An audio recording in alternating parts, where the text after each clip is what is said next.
Saudi അറേബ്യയിലുള്ള Prince സുൽത്താൻ എയർബേസിലുള്ള അമേരിക്കയുടെ KC-135 എന്നറിയപ്പെടുന്ന air fuel അന്തരീക്ഷത്തിൽ നിന്നും ഇന്ധനം നിറക്കുന്ന വിമാനങ്ങൾ പലതും തകർത്തതായി ഇപ്പോൾ ഇറാന്റെ ഖാത്തമുൽ അംബിയ ഹെഡ്ക്വാർട്ടേഴ്സിലുള്ള അവരുടെ മിലിറ്ററി സ്പോക്സ്മാനാണ് പറഞ്ഞിരിക്കുന്നത്. അൽ മയാദീൻ മിനിറ്റുകൾക്ക് മുമ്പാണ് ഈ കാര്യം റിപ്പോർട്ട് ചെയ്തിരിക്കുന്നത്.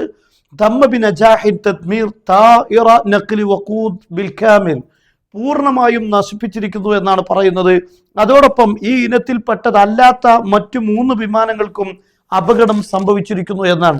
എന്നാൽ ഇതോടൊപ്പം തന്നെ നമുക്ക് മറ്റൊരു കാര്യം വ്യക്തമാകുന്നത്, ചൈനയുടെ സാറ്റലൈറ്റ് ഇപ്പോൾ പ്രിൻസ് സുൽത്താൻ എയർബേസിൽ നിന്നുള്ള ഒരു സാറ്റലൈറ്റ് ചിത്രം പുറത്തുവിട്ടിരിക്കുകയാണ്.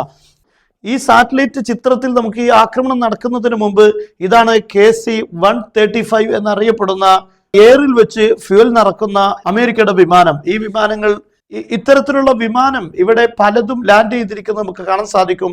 എന്നാൽ ഇറാന്റെ ആക്രമണത്തിന് ശേഷമുള്ള ഈ ഭാഗത്തു നിന്നുള്ള ഒരു ചിത്രം, സാറ്റലൈറ്റ് ചിത്രമാണ് ഇവിടെ അമേരിക്കയുടെ പല യുദ്ധവിമാനങ്ങളും തകർന്നതായി സൂചിപ്പിക്കുന്നത്. ഇവിടെ വലിയ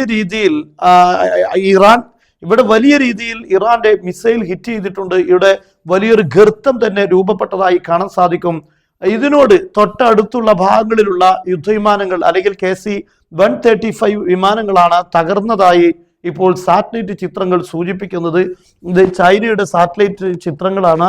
ഈ ചിത്രങ്ങളിൽ നിന്ന് ഇപ്പോൾ ഇറാന്റെ സൈനിക വക്താവ് പറഞ്ഞിട്ടുള്ള ഈ ഒരു വാർത്ത ശരിവെക്കുന്ന രീതിയിലാണ് നമുക്ക് കാണാൻ സാധിക്കുന്നത്. എന്തായിരുന്നാലും ഇവിടെ ഇറാന്റെ സ്പോക്സ്മാൻ പറഞ്ഞിരിക്കുന്നത് അവരുടെ എയറിൽ ഫ്യൂൽ നിറക്കുന്ന ഈ KC-135 വിമാനങ്ങൾ പൂർണ്ണമായും തകർത്തിട്ടുണ്ട് എന്നാണ്. എന്നാൽ സാറ്റലൈറ്റ് ചിത്രത്തിൽ ചില വിമാനങ്ങൾ അവിടെ കാണാൻ സാധിക്കുന്നുണ്ട്.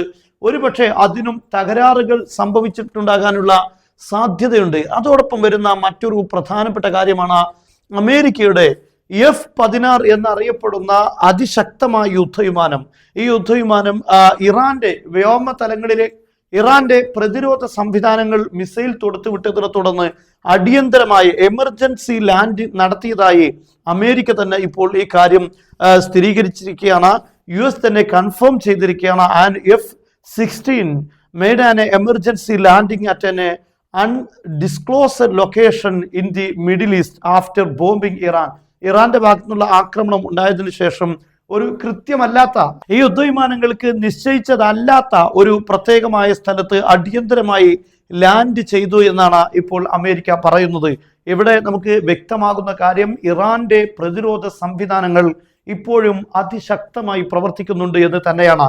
കഴിഞ്ഞ ദിവസം അമേരിക്കയിൽ നിന്ന് വരുന്ന ഗുരുതരമായൊരു വാർത്തയാണ്, അമേരിക്കയുടെ ക്രൂസ് മിസൈലായ ടോമഹാക്കുകൾ വളരെ കൂടുതൽ, ഏകദേശം 20 ദിവസം കഴിയുമ്പോൾ തന്നെ 850ഓളം ടോമഹാക്ക് മിസൈലുകൾ ഉപയോഗിച്ചു എന്നാണ് പറയുന്നത്.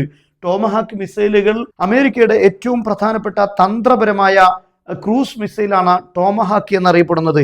ഈ ടോമഹാക്ക് 2000 കിലോമീറ്റർ അപ്പുറമുള്ള ദൂരമുള്ള ലക്ഷ്യങ്ങളെ കൃത്യമായി ആക്രമിക്കാൻ സാധിക്കും. എന്തുകൊണ്ടാണ് അമേരിക്കയ്ക്ക് ടോമഹാക്ക് മിസൈലുകൾ ഉപയോഗിക്കേണ്ടി വരുന്നത് എന്ന പ്രധാനപ്പെട്ട ചോദ്യമുണ്ട്.